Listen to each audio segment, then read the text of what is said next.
Saturday, October 7, 2023, became Israel's 9/11. One of its historic adversaries, Hamas, an Islamist militant organization, initiated a series of coordinated attacks from Israel's southern border in Gaza, a Palestinian-occupied territory. Rockets, armed assaults, and kidnappings, all aimed at civilians, culminated in hundreds of Israeli casualties. Days after, Hezbollah joined the fray alongside Hamas, launching a new wave of rockets into Israeli territory. The Jewish state was engaged in a two-front battle, contending with Hamas in the south and Hezbollah in the north. These two extremist Islamic organizations have, over the last 2 decades, forged formidable military forces, intent on erasing Israel from the world map. Both factions have been historically backed by Iran, the most predominant Shia Muslim nation. But what connects the military strength of Hamas and Hezbollah to Mexican drug cartels, Colombian narcos, the Venezuelan government, and the Obama administration? Indeed, there's a chilling story to be told. In this episode of Illicit Investigations, we expose the clandestine operations by which these powerful Islamic militant groups have profited from the international drug trade, amassing thousands of weapons worth millions of dollars to wield against Israel. Stay tuned for an astonishing narrative that involves the Venezuelan elite, Colombian drug traffickers, Mexican cartels, and the American government. Brace yourself for a story that will open your eyes. In 2018, Israeli intelligence officers from Mossad were tracking 3 Palestinian members of Hamas en route to Mexico City via Madrid, Spain. Upon arrival, they boarded another flight to Tijuana, a huge city bordering San Diego, California, notorious for the numerous tunnels discovered by authorities used to smuggle narcotics and migrants into the U.S. The Mossad agents reported that the 3 members of Hamas met with Rene and Alfonso Arzate Garcia, lieutenants of Ismael El Mayo Zambada, leader of the Sinaloa cartel. The agreement between El Mayo and the Hamas leaders was straightforward. Hamas would assist in constructing several tunnels from Mexican border towns like Tijuana and Tecate to the U.S., and in return the Sinaloa cartel would provide shipments of methamphetamines to Hamas. Additionally, Hamas was to train Sinaloa cartel hitmen in the creation of improvised explosive devices, and the cartel would aid Hamas in acquiring U.S. military weapons and tactical gear. Hamas is a Palestinian Islamic organization that operates primarily in the Gaza Strip and the West Bank. It was founded in 1987, and a decade later, the United States designated it as a terrorist group. The organization advocates for the dismantling of Israel and aims to establish an Islamic state in what it considers historic Palestine. Its political leadership includes Ismail Haniyeh, who resides in Qatar, and its military wing is led by Mohammed Deif. Part of the Mossad intelligence report was disclosed by Danny Terza, a former Israeli military official. In December 2018, during an interview with I-24 News, he revealed the clandestine connections between the Sinaloa cartel and Hamas. As we know from the last days, the Hamas now is gaining money by helping the syndicates in Mexico, digging under the walls in Tijuana toward San Diego just for the drug. Terza, who was instrumental in the construction of a barrier between Israel and the West Bank and with the Gaza Strip, discovered that Hamas was digging tunnels 20 meters deep to breach the barrier and create secret passages into Israel. Some of the American and Israeli individuals kidnapped by Hamas in October 2023, upon their release, confirmed that they were held by Hamas in an extensive network of tunnels beneath the Gaza Strip.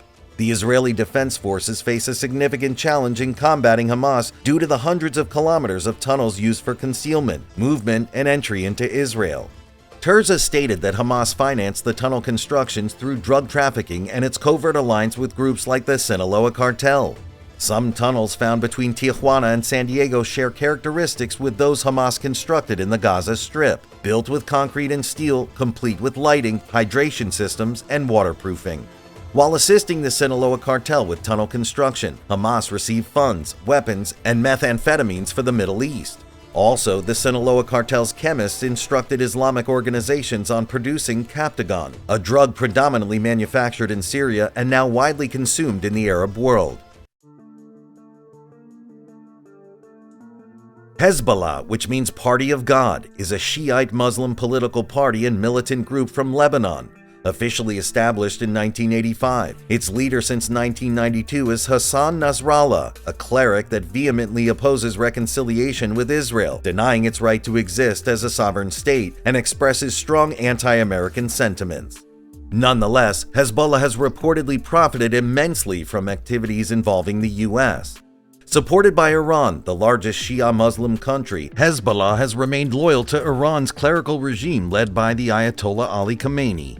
The United States has considered Hezbollah a national security threat for decades due to its involvement in numerous anti-U.S. terrorist attacks, including the 1983 suicide bombings at the U.S. Embassy in Beirut.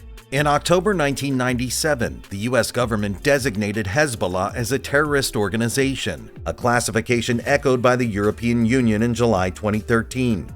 Notorious for its military endeavors, Hezbollah also operates one of the world's most complex and sophisticated criminal networks, conducting its affairs with high secrecy and extending its reach across 5 continents.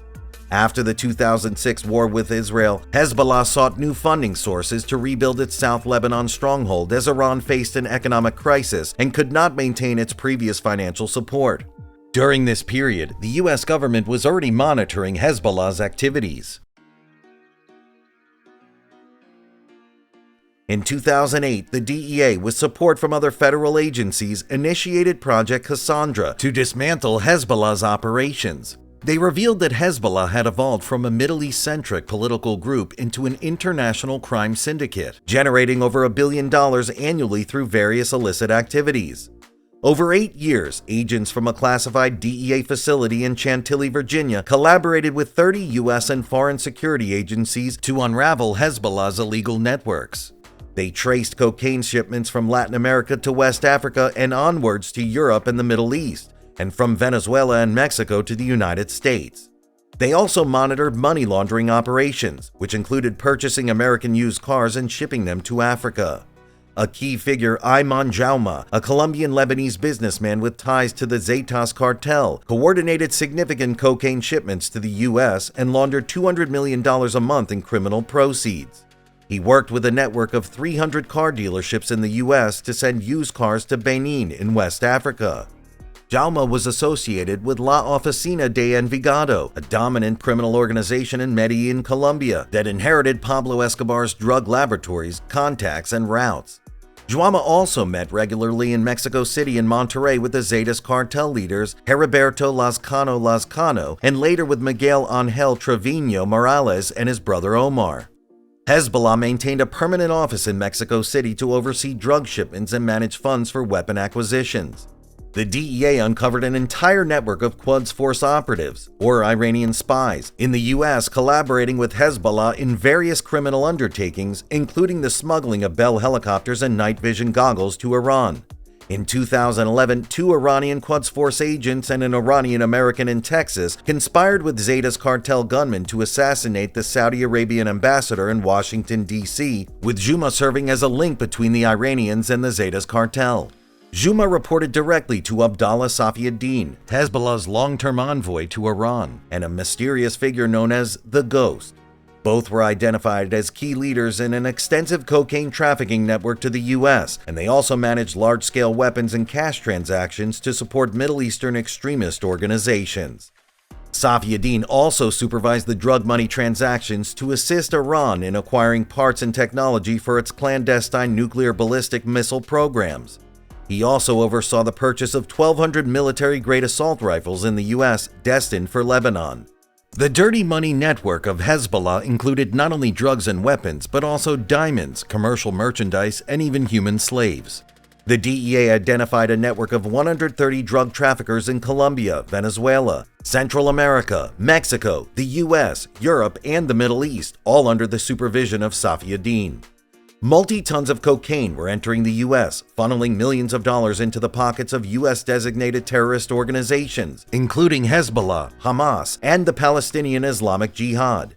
In 2009, Barack Obama took office with the promise of improving relations with Iran. One of his key foreign policy objectives was to reach a deal with Iran to halt its nuclear program. Under this scenario, Project Cassandra was no longer a priority, and going after Hezbollah was effectively put on hold. Obama and his advisors believed that pursuing Hezbollah would harm negotiations with Iran. In 2010, John Brennan, who was Obama's top counterterrorism advisor and later became the CIA director, stated that Hezbollah had transformed from a purely terrorist organization into a strong political party, and the U.S. should engage in a new relationship with the Lebanese organization. For the DEA officers involved in Project Cassandra, this was a significant setback. When Project Cassandra leaders sought approval for substantial investigations, prosecutions, arrests, and financial sanctions, officials at the Justice and Treasury Departments rejected their requests under orders from the White House. In 2013, reformist Hassan Rouhani was elected as the president of Iran, and 3 years later in 2016, Obama announced the final agreement on the implementation of the Iran deal. Tehran promised to shelve efforts to build a nuclear weapons program in exchange for relief from strong international economic sanctions.